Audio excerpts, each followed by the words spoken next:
د کرونا وایرس پر وړاندې مبارزه خو په نڅا او خوښیو. دوی د خوست د 50 بستریز روغتون ډاکټران دي. د خپل دې کار موخه د ناروغانو د رواني او دفاعي سیستم لوړول بولي. زه ډېر خوشحاله یم چې د خپل سټاف سره په یوه ځای دلته دنده اجرا کوم او په دې سخت وبایي حالت کې د کرونا په سخت ناروغۍ حالتونو کې په دې ریجا کې په دې سخته ګرمۍ کې موږ د خپل ناروغانو دپاره خدمات ارزه کوو. د دې خدماتو د ارزه کول نه زه یو ډول خوند وخورم او خپل ژوند ته یا خپل وجود ته یو ډول تشویق ورکوم. دا ډاکټران هڅه کوي چې د ناروغۍ په بستر پرتو ناروغانو ته په دا ډول خوښیو د بیا ژوندانه هیلې ورکړي.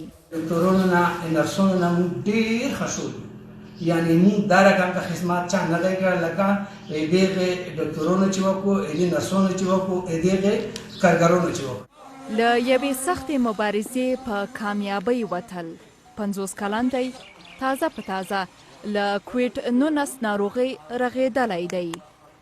ډاکټران یې د یوه اتل په څیر په ګلونو له روغتون څخه رخصتوي. کرونا وه، ټوخی وه، سینه بندي وه، دغه ټولو داره دوایي روکړه چې خدای ځان نن روغ رمټ د خوست د کدري روغتون نه خدای په خیر وبوسلم.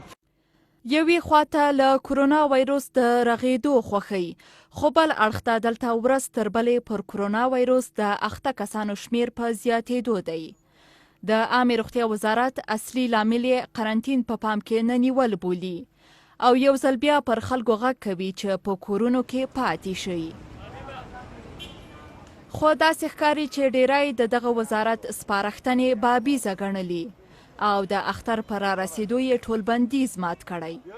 د کابل په ګډون لوی ښارونه په دې ورځو کې د خلکو ګڼې ګوڼې شاهدان دي، خو یو شمېر یې بیا له کوره وتل د روزي ګټلو لپاره کوي.